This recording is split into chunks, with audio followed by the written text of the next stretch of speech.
In this video, I will show you how to open up your Toyota Sequoia key fob to change the internal battery at home. This is a very easy process. You will just need a regular flathead screwdriver and one of these CR 2016 batteries to get it done.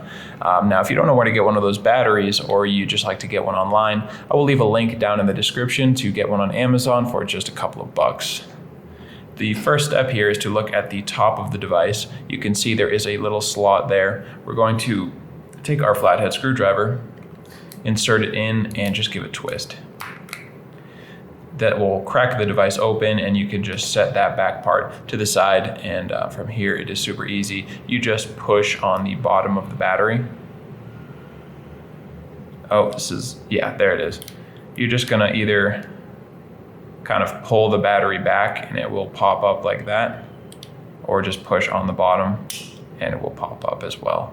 So go ahead, remove your old battery, take your new CR 2016 battery and put it in positive side up. So you want to see that plus side facing up, and you just slide and click it into place so that it sits down in there nicely.